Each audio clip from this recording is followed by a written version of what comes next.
Hello, everybody, and welcome into Draft Wars here live. Texas versus Michigan Draft Wars here on Mark Rogers TV, the voice of college football. I'm Matthew Miller. This is TJ Ronan sitting next to me.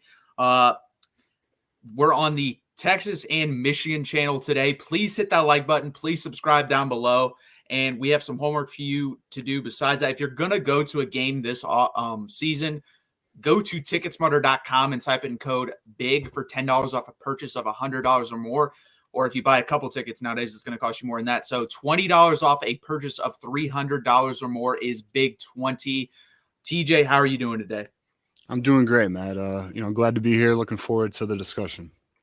Yeah, I am as well. Texas and Michigan both doing very well in the NFL draft. Texas with 11 players drafted, Michigan with 13 players drafted. So overall, very successful seasons, draft seasons for the teams, especially for Texas. Texas 2 years ago had nobody drafted. So this is a big jump up for us. Let's just jump into it real quick. Who on that just got drafted from Michigan do you think is going to have the most successful NFL career and why? I'd probably go.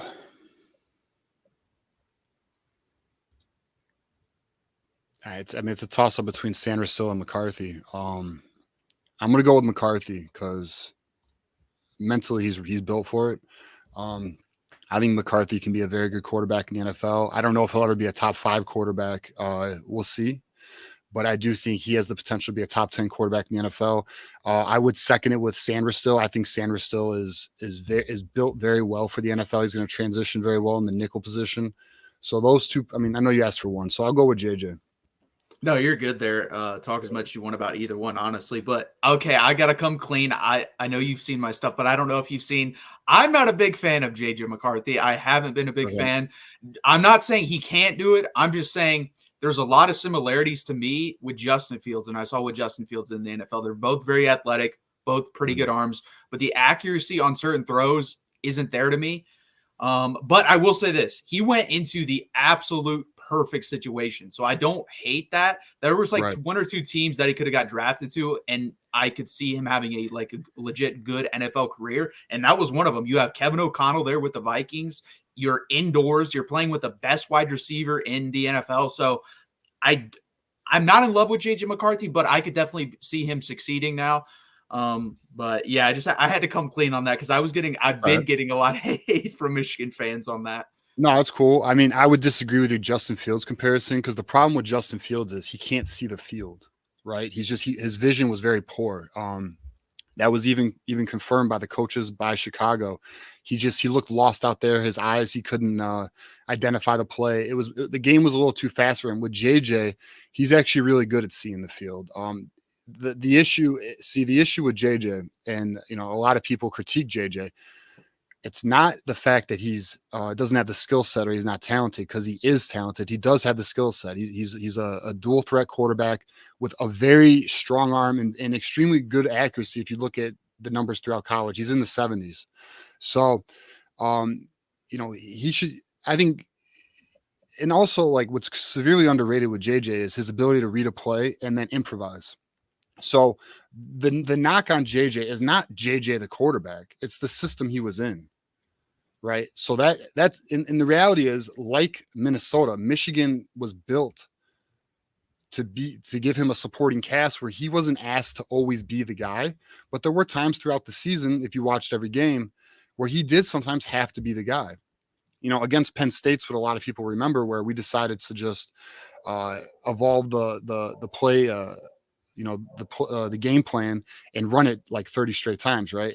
Obviously, but I think JJ is going to do very well. I think his first year is going to be interesting. I don't know if he's going to I'm not expecting a CJ Stroud year or anything like that, but I do think his first season, he'll have some bumps and bruises, but I think overall within a 3-year period, JJ will solidify himself as a starting caliber quarterback in the NFL and touching top 10.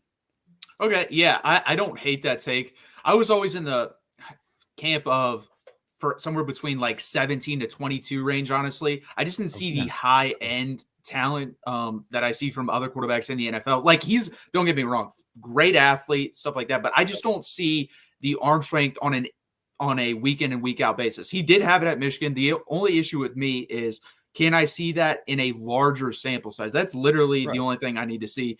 And because in the NFL, let's be honest here, teams in the NFL are going to stop the run. That's the number one thing for teams in the NFL. Stop the run, make the quarterback beat you, especially a younger quarterback. So can he do that on 35 pass attempts, 40 pass attempts? We didn't see that at Michigan. Can he do that in the NFL? That was my big question. Yeah, no, I think it's a fair question. I think, but any of us Michigan fans will tell you, I mean, if you don't think he has the arm strength, then you didn't watch the games, because his ability to thread the needle, I don't know if you saw at the combine, they did the mile per hour on the throw. Yeah. He was just behind Joe Milton, right? So he has the arm strength. He also has the touch. Our offense was just not designed to showcase a quarterback. Our offense is designed to we're a possession offense, right? We like to chew up clock and do a lot of like short yardage, first down, move the sticks type of offense where we are in possession, because our defense is going to shut you down and you're not going to have a long drive. So our offense has to chew up the clock for the defense, right? So I think, 30, 35, 40 passes in the game. I'll tell you right now, if Minnesota's in a position where they need a rookie quarterback to do 35 to 40 passes a game, there's a lot more issues than JJ McCarthy. Okay. I think we'll see, and you know what? It'll be fun. We can watch his rookie season and we could touch back on him, Matt. No, that's definitely fair. He's also playing, in my opinion, an up-and-coming division. Detroit's very good. I think they're going to be good for a long time. And I think the Bears are going to be really good right away with Caleb Williams, because they have an immense amount of talent there. So, in Green Bay, I mean, it's a good division. Yeah, no, it's an extremely tough division. I don't disagree. It's a tough division. It's one of the top divisions in the NFL. So he will have an extremely tough test being in that division. But I do believe in JJ. We'll see what he can do, though. No, that's fair. I'm gonna head into the comments real quick, see if I have any. I'm sure I've got a lot of hate. It's gonna be mostly Michigan fans. If you want to know if JU has the arm strength, just rewind back to the Western Michigan game back in 2021 and the Nebraska game in 2023. See, that's the thing. I'm not watching 2021 Western Michigan versus Michigan, but you guys are, obviously, because you're Michigan fans. Yeah, I mean, he was only throwing like anywhere from 12 to 25 passes a game. There wasn't the sample size, so I understand where like maybe some people are a little critical. Like I said, the issue is not JJ, the quarterback. And this is why teams fell in love with JJ. This is why he went 10th overall, right? So he has the skill set. He has the mental capacity. I mean, the kid's ahead of his years. I mean, he's actually potentially on the cutting edge of the future of what a quarterback should be in the mental capacity range. But, it's just, the reality is the system that Michigan has does not showcase a quarterback. And that is why a lot of people like yourself, diehard college football fans, they might be a little skeptical, outside of like the Ohio State or the Michigan State fan base who are just in denial about everything that's Michigan. The guy who's like you, who's literally just an observer, I can understand, is Texas is your main squad, right? Do you have another squad that you follow? Maybe Boise State, but that's about it. Yeah. All right. I respect that. Yeah. So, I mean, I get it, man. Like you were in the Big 12, you're about to be in the SEC. You're in a whole other sphere, man. So, I mean, like, I can understand why you may think that he doesn't have the arm strength, but I think he will show you in the NFL he does have the arm strength. But we'll have to see. I mean, JJ is going to have to prove the doubters wrong, and next year it'll be fun to watch. No, 100%. I mean, I watched, obviously, I actually live in Ohio, so I watch the Ohio State game every year, obviously. I watched Minnesota this year, and I watched Penn State. Those are the three games I watched basically from start to finish. So, and in the Minnesota game, he barely had to do anything because Minnesota's so bad, they just, killed him on that. But and the Penn State game will shape your perception of JJ. There's no question about it. And, and JJ even said to Coach Sharon Moore, "Do you not trust me?" Like that's literally like that became public. So, even JJ felt that the coach turned away from him. So, I mean, again, it's going to be on JJ to prove everyone wrong. And I think, if anyone can do it, he's definitely up to it. Yeah, honestly, the Penn State game, I completely agreed with what the coaching staff did. It reminded me of like Belichick and Brady in the NFL, where you see one week when they played the Colts, they ran it 40 times and it worked. Why would you stop doing it? So I completely agree with what Michigan did. But yeah, the question can be asked like, he asked the perfect question. Can you trust me? Because if I'm, this elite quarterback, then the ball should be in my hands most of the time, not the running back's hands. But yeah, that's really my only question, I guess, is the sample size of throws. He doesn't have as many as like a Michael Penix or someone like that. But Right. um, Well, no, I'll say this too on the Penn State game if I can. So the reason why they adjusted the game plan is because our right tackle Carson Barnhart could not handle Chop Robinson.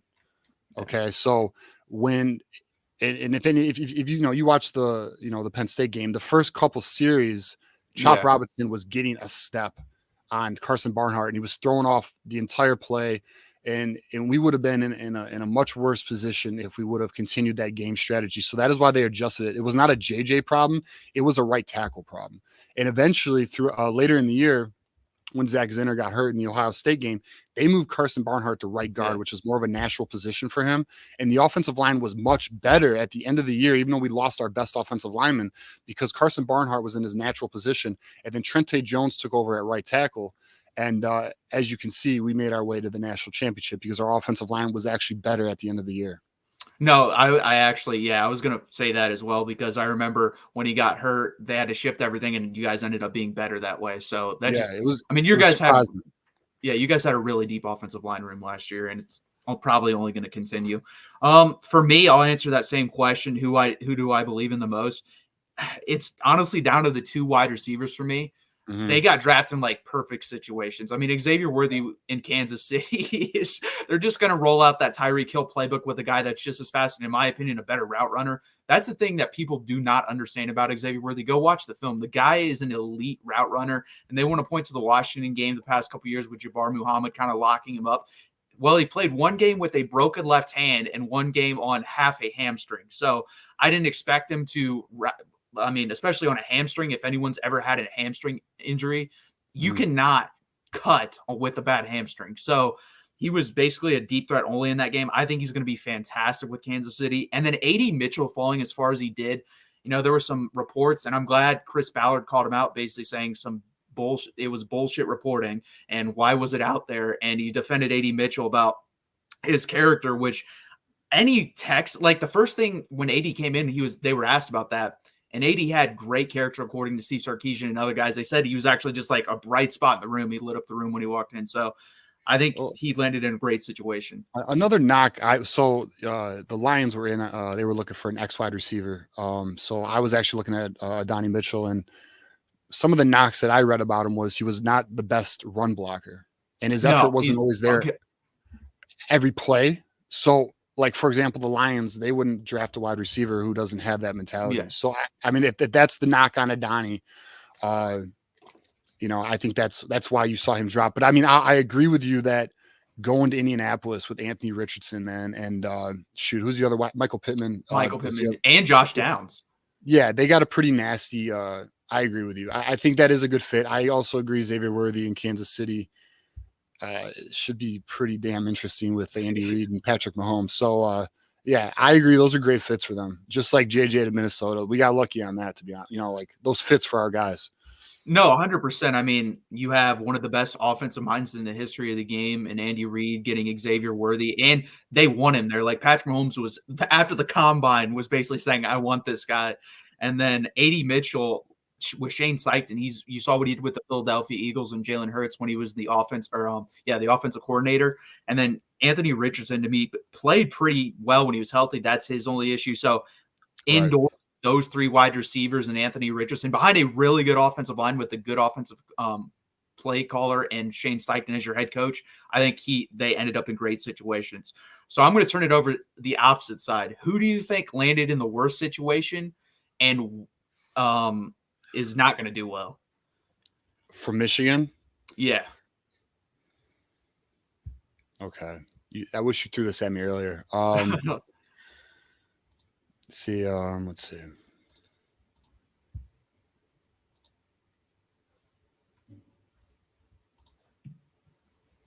Yeah, I don't know, man. I really like everyone's fits. Like, let's see.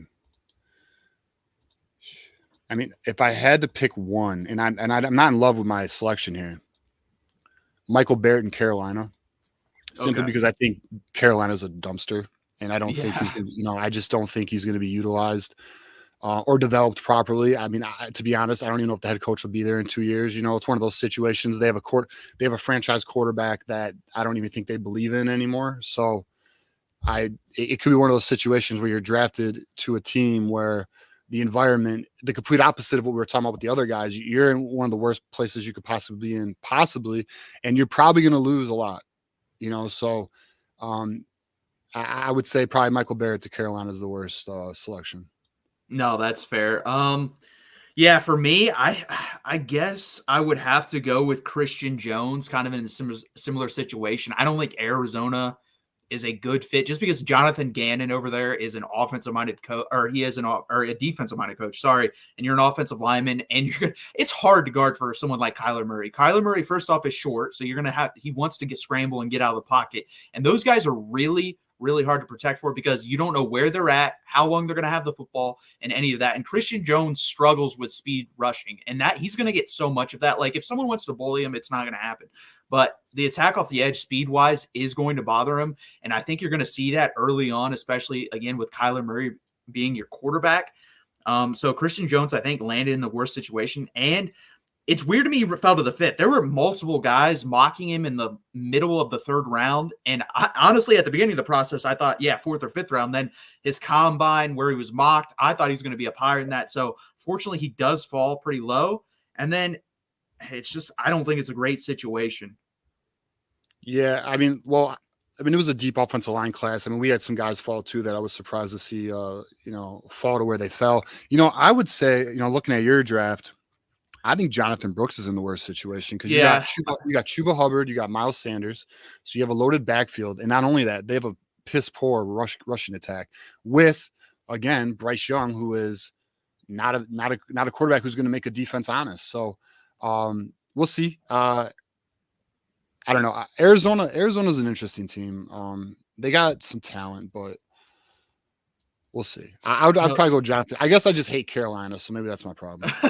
No, I understand. I actually like Jonathan Brooks, obviously, as a player. I think he's phenomenal. But I also like Bryce Young. But the issue there is, like you said, it's a crowded running back room. But I think they're done with Miles Sanders. I think you saw that at the end of last year. They kind of benched him, and that contract was terrible. That's what I was gonna say though. That contract, they're not getting he's there. So they paid him to be an RB1, and Chuba Hubbard took it. I had Miles Sanders on my fantasy team, so I'm well aware of that situation. And it's just that team is going to be one of the worst teams in the NFL next year, and I don't think it's a good environment for any young player. Yeah, we have two guys there. So Jatavian Sanders and Jonathan Brooks ended up there, unfortunately, which sucks because I wanted, living in Ohio, I thought, the Bengals need a tight end. I thought Jatavian Sanders would have been perfect for the Bengals, but he didn't end up going there. Let's see here. I'll hit on one of your guys. I keep seeing Roman Wilson in the chat. I like Roman Wilson. I'm not in love with him, but that quarterback, listen, I'm a Broncos fan. You don't know what you're getting with Russell Wilson. Russell Wilson, first off, Roman Wilson is not the type of wide receiver that, and people are going to compare him to Tyler Lockett. I don't think they're that similar, but he is a deep ball merchant. That's what he does. He does not throw intermediate throws, especially across the middle.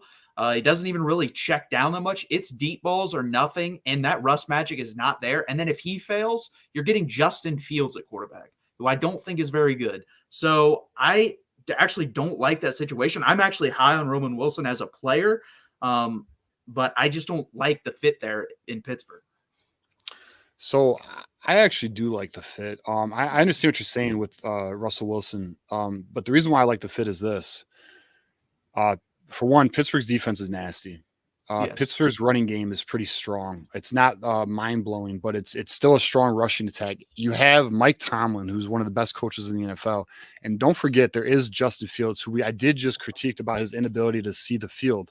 But what he has is, they just got rid of who was the wide receiver that they just got rid of? Was it Deontay Johnson or the other one? Yes, Deontay Johnson. Right. Deontay Johnson, the one who doesn't try on any play. So there's an opening for wide receiver 2 on the opposite side of my guy from Georgia. Do you remember his name? George Pickens. George Pickens. There you go. So, so I actually think it's a great opportunity for him. There's going to be targets. The team, you have at tight end, you got Pat Freiermuth, right? Yeah. So you have the tight end, you have a strong offensive line. The quarterback, I think we'll be okay. Russell. What's funny is like I also like the Broncos. I used to live there. I used to live there for a little bit, and Russell Wilson wasn't that bad. And towards the end of the year, he actually improved. I think it was more or less getting used to Sean Payton. Now, I don't think Russell Wilson's like a top 10 quarterback or anything. I mean, I put him probably in the 15 to 20 range, and I think he's good enough if he wins the job to make Pittsburgh pretty damn competitive. And Justin Fields, being a Detroit Lions fan, I watched Justin Fields and he was developing. Like, I'm actually surprised they moved on from the way they did, but I understand why they did after the comments that came out. He can't see the damn field. So I think it is a good place for Roman Wilson. I think in the type of player Roman Wilson is, like, he's a dog, man. He's like an Amon-Ra type. Like, he will block on every play. He will shove his guy into the ground. He doesn't take any plays off. And I really think he could excel in Pittsburgh, but we'll see. We'll see with the quarterback situation, how it goes. No, yeah. Last year, Russell Wilson does not fit in Sean Payton's offense. It's all about anticipation, throwing on time, and Russell Wilson's honestly never been that. So that's the issue there. I don't know if Pittsburgh is going to be willing to let him do basically, his type of offense, which is scramble back there, find someone open. We'll see if that happens. If they're willing to do that, I could see it being a good situation, but I don't know if they're willing to do that. It's going to be interesting. I still think they have no, they don't have Matt Canada there anymore. I forget who the offense coordinator is, but don't even get me started on that. I don't know how that guy keeps getting a job, but he's terrible. Now they got Atlanta's offensive coordinator. Is that who they got? Arthur Smith. Yeah, they got Arthur Smith now as their offensive coordinator. I'm pretty sure. I'll double check. Yeah, I think it is. He did a terrible job in Atlanta. Yeah, he's a big play action guy. If people remember, he was the offensive coordinator for the Tennessee Titans when they were basically run it 35 times a game, and then anytime they threw was play action with Ryan Tannehill. That's basically what he does. So it'll be interesting. Yeah, they have an okay offensive line. Their issue, I don't know if it's Najee Harris doesn't have breakaway speed, but their yards per carry, their yards per carry the last 2 years have not been good. Overall, I think the numbers end up well, but yards per carry is not good. Yeah, I agree. But let's see here. So who do you think on your team got drafted higher than you expected?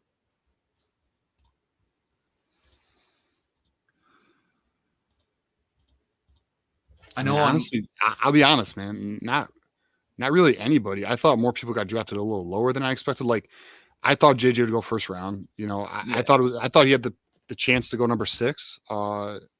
Sanders still second round. Chris Jenkins second round. Higher than expected. If you want to go lower, you can do that too. That works. Yeah, Trevor Keegan going 5th round was a little, but I understand because it was such a deep offensive line class. Like, this was one of the best offensive line classes in a long time. I would go Trevor Keegan 5th round because I actually think Trevor Keegan is going to be a starting caliber offensive guard. I actually wish the Lions would have got him. I think he's legit. But other than that, man, I for our class, I think people went as they should have. I guess the only surprise I had, I thought Josh Wallace would get drafted and he didn't get drafted. So that was kind of like really the only thing that kind of caught me off. Not really caught me off. I knew he'd be a later round guy, but I thought he would be drafted. Okay. Yeah, for me, I actually have 2 guys, Savondre Sweat, and it's not because of the talent. The talent's there. It's the DUI, a week and a half before the draft. Obviously not good. His weight issues. Yeah, weight issues. But, the talent's definitely there. That was always his issue the year before, actually, when he was getting mocked like the 4th, 5th round, even 6th round. Consistency. He became consistent on the field. Now he needs to become consistent off the field because he seems like a really good guy. Like, everything that I've read, just happy-go-lucky type of guy. But you can't be doing the DWI thing. But then we also had a player. You can make it worse. And we had a player get kicked off the team because during that incident, we had a guy with Savondre Sweat who wrecked his car also and drove off. So he's no longer on the team and he's going to face charges. So he didn't at least do that because he probably would have found the drop. But I was shocked he went in the 2nd round at pick 38. I thought he was going to go in the 3rd round because of that. Yeah, so you guys are the Georgia of the Southwest. That's only two guys. Two guys during Sark's tenure. I can take that. Georgia has like someone every damn week racing. I know. It's nuts. Yeah. Um, No, I like Tavondre Sweat. I kind of wanted him again. I'm some Lions fan, I'm sure you know, but yeah. yeah, man, I think he's a damn good player. I think he's a first round talent. He just unfortunately has a mentality issue and a weight issue. So hopefully he can get it figured out. But I mean, apparently from what I like my research from him, because I was doing some draft prep, he just isn't motivated, which is nuts. Like, I mean, I can't even fathom not being motivated when you're that caliber of an athlete, you know? Yeah, you win the Outland Trophy and you just don't give a shit. Yeah, like what? Like, dude, you're like life's on like that's nuts. You have millions of dollars on the line, bro. Grind it out, dude. Like, I don't know. Yeah, it is. Yeah, it is weird. Whereas I think it's the total opposite with Byron Murphy. I think Byron Murphy is going to be. I think he's the closest thing I know. I keep saying this. I'm going to keep getting shit for it. I think he's the closest thing to Aaron Donald since Aaron Donald, personally. But yeah, I'm gonna give you chill out, dude. He's all right. I mean, he's nice, but I wouldn't. It's the closest thing to Aaron Donald since Aaron Donald. Body type wise and leverage, the way he plays with leverage is insane. Yes, I've never seen anyone play with leverage. Like the thing that Bo Davis taught him this year. I'm sure all defensive line coach teaches it, but basically whenever you're double teamed, you drop the one knee. I saw the guy versus Alabama drop the one knee and hold their offensive lineman up like this and not move. I'm like, that's not normal for someone that size. He's only like 6 foot, 290 pounds. He's just insanely strong. But he weighs more than Aaron Donald, but yeah, but like height wise, I think they're similar. They are. I'm trying to think. Keelan Robinson shocked me. 6th round. He only had 12 carries last year. He has under 400 snaps for his career. I know the NFL loves special teams, and that's probably what he's going to be because he's one of the best gunners in college I've ever seen. He blocked, I think, 5 punts in his 2 years at Texas. He could have blocked 7 or 8 if other players weren't called for holding or offsides because he has a insane first step for that. He also is pretty good out of the backfield catching, but his issue is balance. He's terrible with that. Every time he made a cut out of the backfield running wise, he would slip.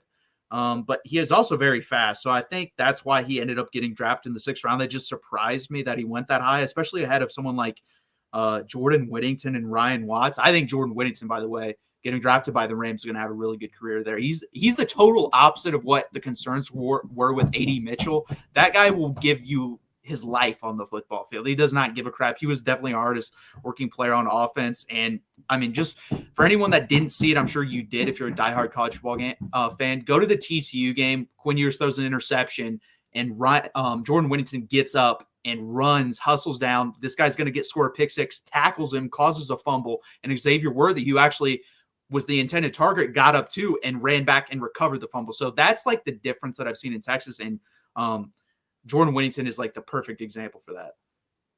Yeah, I mean, I don't personally know much about Jordan Whittingham, but like, I think you're right with Robinson being a special teams guy. There seems to be a special teams emphasis in the NFL right now. A lot of teams seem to be drafted like in the later rounds. They're kind of getting these like special teams specialists because especially with the new kickoff rules going on. So and I noticed like this is 2 years in a row. You guys have back-to-back running backs taken. You know, last year was Roshan Johnson and Bijan. And then this year you got, Robinson. Brooks and Robinson. So pretty interesting, pretty unique. It is. At the end of the show, I wanted to ask you, we'll move forward with the show. But before we end the show, I wanted to talk to you about what you think about week 2 and maybe get your thoughts on it. Because I was kind of looking at your roster and I was curious.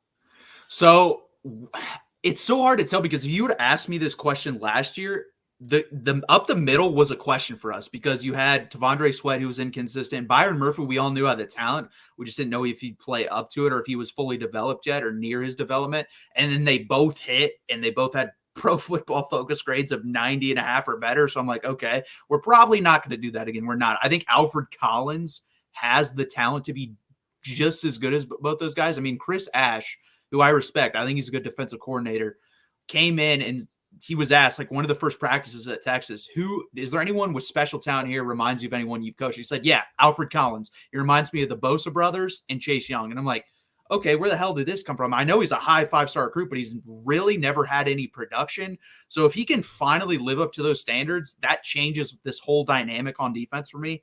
The secondary is going to be better. We have the safety room has gotten a lot better just because you had Derek Williams as a freshman last year, who was he probably was our best safety overall. He's only going to get better. Malik Muhammad at cornerback freshman is only going to get better. And then you have Andrew Makuba, who I'm really excited about coming in from Clemson, who everyone that I saw had him as like a top 4-round pick in the NFL draft if he decided to come out instead of transfer. So I was surprised he even decided to transfer, honestly. He must think he can get a 1st or 2nd round grade going into next year. And then the offense. I think the offense is going to be special. It's hard for me not to believe Steve Sarkisian, who I think is a top 5 offensive mind in college football, with the offensive line, which you guys had a great offensive line last year. I think our offensive line can be just as good this year. We have 4 out of 5 of our starters on the offensive line that I think are going to be drafted in next year's NFL draft. If DJ Campbell wants to come out, he probably wouldn't be a 1st-round pick, but he'd probably be a 2nd or 3rd-round pick. The only guy I don't believe in, and his spot's up for grab at the left guard position, is Hayden Connor. So we'll see if he stays there that long. But the 4 out of the 5 of them I believe in wholeheartedly. And then I think it's one of the best running back rooms again in college football. You have Jaden Blue, who he probably would have been the 2nd fastest guy on the team last year behind Xavier Worthy and he plays running back. And then you have CJ Baxter. You have Christian Clark and Jarrett Gibson, 2 really good running backs as your 3rd and 4th string. Also, people don't realize Trey Wisner. I think if he gets carries this year, he's going to show his talent and transfer somewhere else because he's so good I don't know how he's a walk-on. He's very good. So I think the game's going to be close. I actually think we matched up better versus you last year because of our defensive line. This year, they do worry me. But I think it's going to be a really good game. I will say this, because I got heat from Moose. I still have his comment up there. I said if anyone was going to blow anyone out in this game, I said Texas would because what did I say? I said Texas would because if Michigan's going to beat us, they're going to run the ball, and it's really hard to blow a team out when I think they're on equal talent-wise when they're just running the ball and pounding it at you. Like, I just don't see a grind. I see more of a grind-out win for you guys, whereas if we're hitting through the air, which I don't think we will because I think your defense is going to be a top 10 defense again in college football, then we could blow you out. But I think it's going to be a really good game. I think it's going to come down to probably the last 2 or 3 minutes. Yeah, I think it'll be a good game too. But I'll say this, like, we've blown a lot of teams out by not being a pass-happy offense because our defense shuts offenses down, and we do have the ability to break it open. Like, we still scored 35 points a game last season, and with Orji, potentially Alex Orji is going to be our starting quarterback. There's going to be a whole new dynamic to the team. So I'm not going to say I'm not projecting a blowout, especially, I got to see fall camp and some, what's going on with the quarterback battle for us. But I think it being home for us, I think we actually have the advantage. And you guys have almost as many new starters overall on your team as we do. Almost, especially your role positions on offense. So I think, week 2, I think it will be a close game. I'm like probably within 10 points. But I think, I don't know. I mean, it really depends on the quarterback scenario for us because that's going to matter. But I like our chances in that game. I think I'm going to give us the edge right now, but we'll see how the camp goes in the fall. No, I mean, that's totally fair. I think it's going to be a good game either way. But I think it kind of reminds me of Alabama last year. We go on the road versus a big opponent, and the guy's making his 2nd start. And that's what Alec Orji is going to be. And that's the difference to me is You saw it in that game versus Alabama. Quinn Ewers was ready to play. Jalen Milroe was not, and we win the game. And that's people do not realize, like, I've tried to dive deep into this team, like, overall the world of college football to see if Texas could actually win a national championship. And defensively, I don't know if we're there yet. Offensively, though, if Quinn Ewers, I've seen it throughout the history. LSU 2019 had a good defense. They didn't have a great defense, but guess what they had? They had Joe Burrow. 2020, Mac Jones, phenomenal season, great season, one of the best in college football history. They didn't have a great defense either if you look at it, but they had Mac Jones. 2005 Texas, I don't think we had that good of a defense. It was good. It wasn't great. But guess who you had? You had Vince Young. So if Texas is going to win a national championship, it's going to be because of Quinn Ewers is just better than every quarterback he faces, which he has the talent. There's no doubt about that. He just hasn't put it together. Like, he's going to have to repeat what he did in the Alabama game. Probably you have 12 games. He's going to have to do it 11 plus times in the year for us to be able to win it out. And then with the college football playoffs, so he's going to have to do it like 13 times to win a national championship, basically. Yeah. I think we can get away with it versus worse opponents, but I'm thinking like 12 to 13 games he needs. Yeah. I mean, you guys, so we'll see, man. I mean, the thing about like the LSU, you know, Burrows, I mean, that was one of the most elite offenses to ever play the game.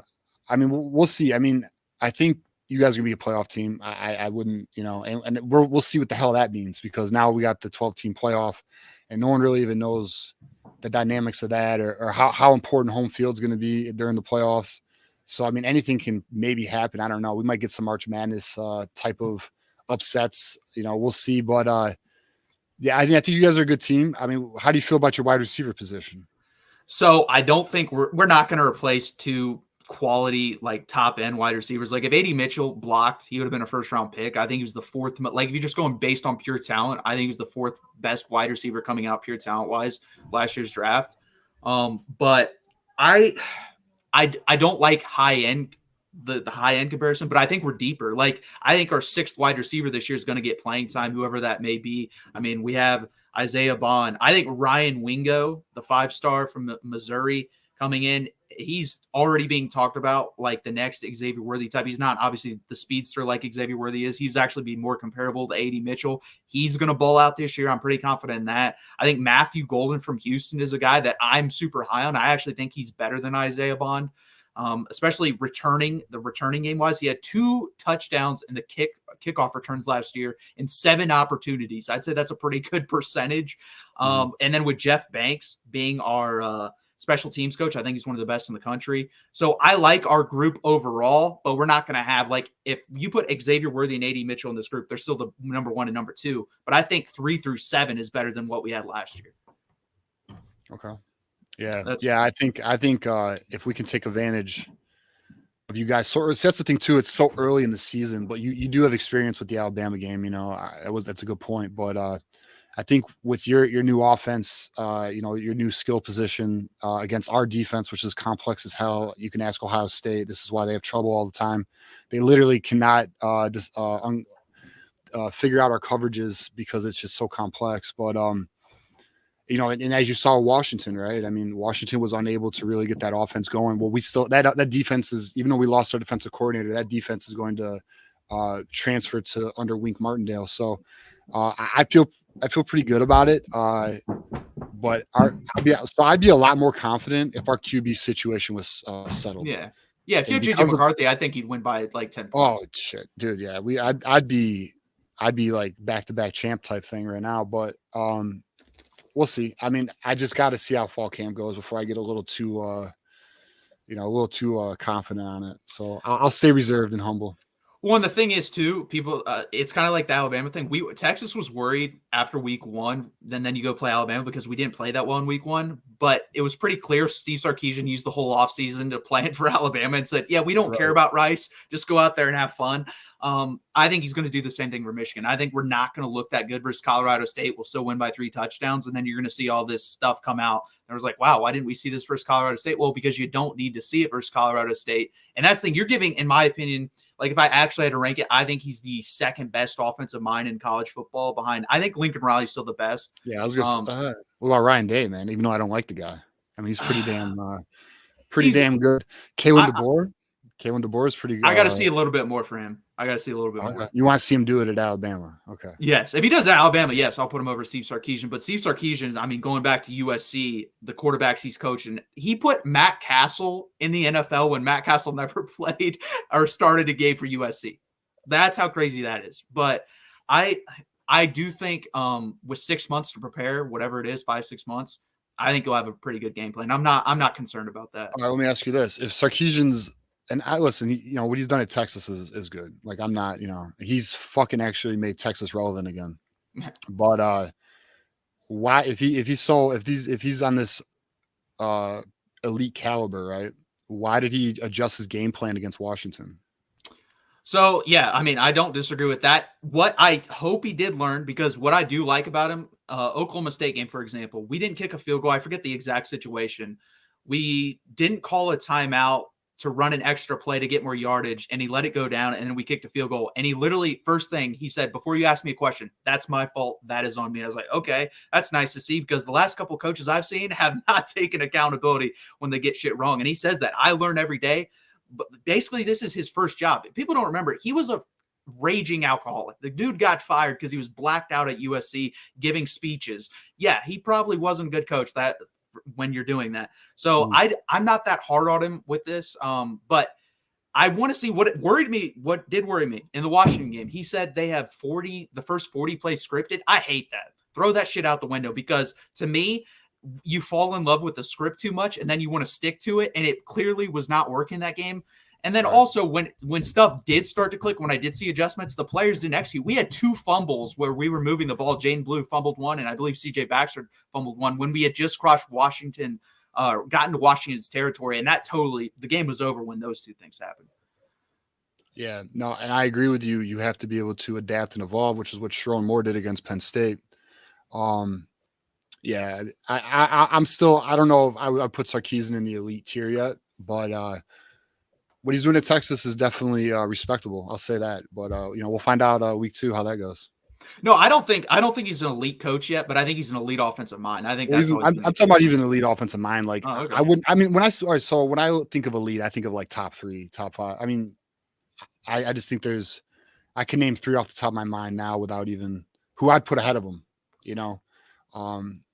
But we'll see week 2. We'll see what he's about. No, that's fair. So let's hit on this at least. Why do you think Michigan won the draft compared to Texas? Yeah. All right.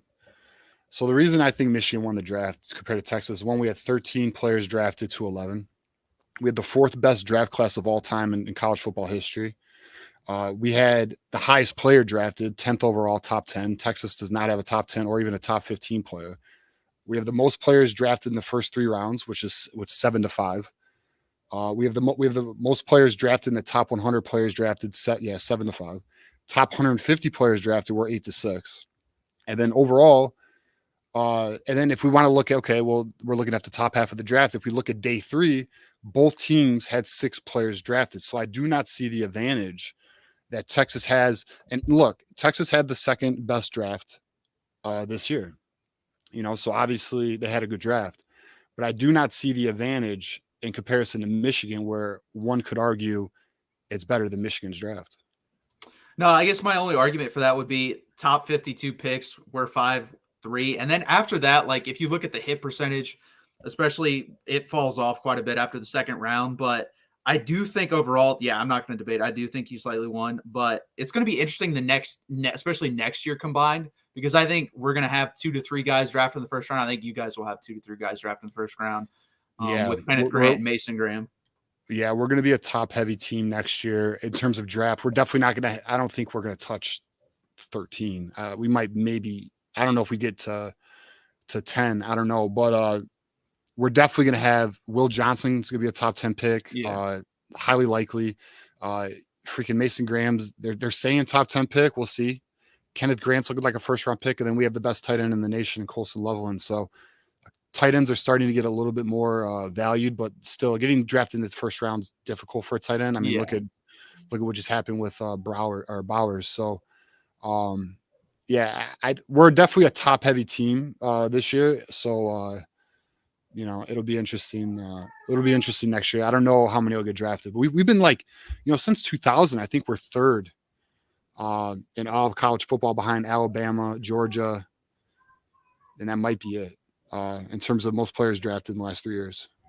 No, that sounds about right. I know Georgia's got to be number 1 with that. Georgia's killing it with the draft every year. But it's going to be interesting, because I think there's a realistic possibility we could have the number 1 draft pick. I think Kelvin Banks, people talk about Quinn Ewers. I think Kelvin Banks could be the number 1 overall pick next year at left tackle.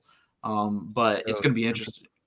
What? That's interesting. That's the first time I've heard that. That's interesting. Oh yeah, it was funny. Like the first 4 games with him as a freshman at left tackle, I was like, okay, cool. He's a top 10 pick whenever he decides to come out. And he's never had me doubt. The only time he had me doubt is when he got hurt in the Washington game. And if people go back and watch that, that's when our run game started to get worse. He took like a hit to the knee, was limping around, still played, but he wasn't himself. He was still really good, but he wasn't himself. But yeah, he's He's the real deal. I think it's going to be either him or Will Campbell as the best offensive lineman taken next year. These days with the way the NFL draft is, it just seems like quarterbacks. I mean, look at this year, right? And then J.C. Latham went 5th. Probably, could have been the top 3 pick in any other draft, but in the NFL, the quarterback is so overvalued. I mean, the amount of quarterbacks who went first round this year is just nuts. I mean, look at, Michael Penix going. When did Atlanta take him? Was that like 8 or some shit? Yeah, dude. Like, I don't know. It's just crazy to me. It's nuts. Well, yeah, I'm a Broncos fan. We picked Bo Nix, so I hated that pick. But at 12, that was a god awful pick. I hate Sean Payton, so I fully expect. Really, I like Sean Payton, but you guys do have a quarterback. I mean, Broncos have a quarterback problem for sure. Yeah. I mean, yeah, it sucks because Denver is. I don't know. Have you ever been to Denver? No, I haven't. Well, dude, they live and breathe football, man. It's like, oh, I know they're big fans. I tried to go out to a game a couple times, and the tickets are freaking $900 for average. So I'm like, I'm good. I'm not spending that much money. But yeah, I mean, they're really good fans. It's definitely a football city. I just don't. I think Sean Payton rubs me the wrong way. I think he's way too arrogant for what he's done in his career. He has Drew Brees. What do you mean? What he's done in his career? He won one Super Bowl with Drew Brees, and missed the playoff 4 times. Yeah, missed the playoff 4 times. What happened to Drew Brees before New Orleans? He wasn't. San Diego rejected him. They rejected him, man. And then he went to New Orleans and built a legacy. I mean, I think Sean Payton's. Also, like, understand this. Like, so I'm a Lions fan, and Dan Campbell's a disciple of Sean Payton, right? But I've also always appreciated Sean Payton because, speaking of elite offensive minds, Sean Payton's one of the best offensive minds in football, man. But I think Denver has. It's so funny because you're a Denver fan, so I'm trying to convince you. But Denver has, in my opinion, a great coach, but you do have a quarterback problem. But that's the thing too. I think it was also an arrogant pick because I don't think Bo Nix is anywhere near a first round pick. From what I've seen, he's first off, I think over half of his check down, dude. Like, you can't even.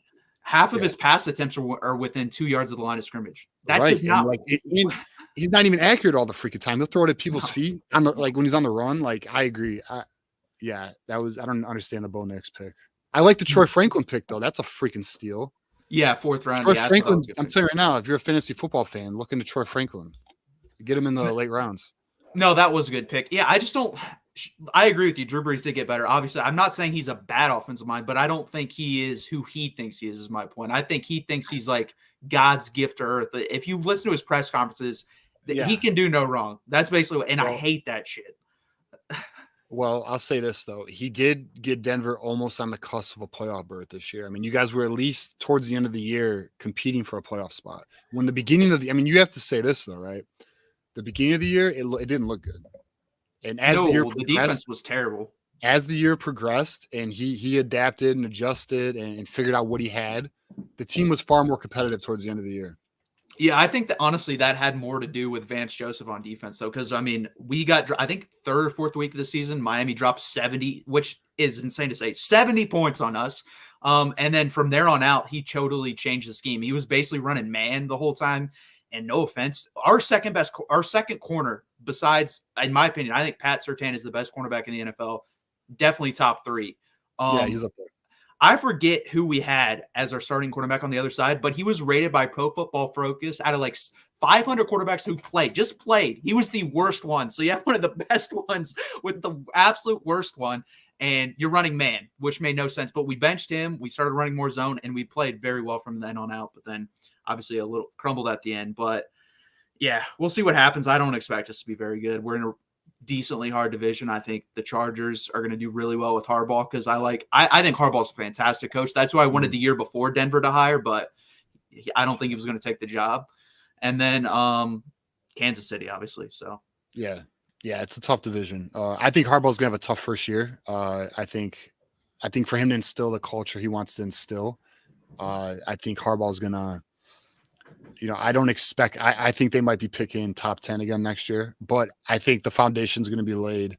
Especially because, again, as you said, that is a tough ass division. Kansas City runs that division. Oakland's a bit of a mess, though. They're weird, yeah. Yeah, they're a mess ever since they got rid of John Gruden. But yeah. So God, I think Denver's better than the Chargers right now. I'd say that, but you have a quarterback problem, dude, and like. that in the NFL, And if you don't have a quarterback. Yeah, You they got don't anything. have a quarterback problem. Right. So, yeah, I think they'll be better than us. But yeah, it'll be interesting. We'll see what happens. But overall, I'm just excited for college football, honestly, more than anything. It used to be Right. the NFL used to be number one for me, but the last even when Texas sucked, like when Sark got hired, even the last couple of years of Tom Herman, it took over from me because I think the NFL honestly has just gotten soft in my opinion. So it's going to be fun this year, and it's going to be awesome schedule for us. I don't know what your schedule looks like, but playing Michigan, playing Georgia, playing Texas A&M again is going to be awesome. Yeah, our schedule is nuts, man. We got Oregon, USC, Ohio State, Washington, freaking So you play Texas. almost all the new We guys got then. Texas. Yeah, we got like Yeah. everybody, man. It's about to be a gauntlet, But I think we'll do all right. The good news is like tough games, except Ohio State's at home, so that's a big advantage for us. And I mean, if we can just get to 10 wins, get to the Big Ten championship again, or honestly, my goal is 10 wins and get it back in the playoffs. We'll see what that means for the Big Ten championship because there's 18 teams now. I have no idea what it's going to take to be the Big Ten championship next season. Some teams have extremely easy schedules. I don't know if someone's gonna be able to take advantage of that or not. So we'll just have to see how that goes. Yeah, I still think there's only 4 teams really competing for the Big Ten championship, though. It's going to be you, Penn State, Ohio State, and Oregon. I mean, I think Oregon, the way they're recruiting and the way they're spending on NIL, Phil Knight really wants a championship before he kicks the bucket.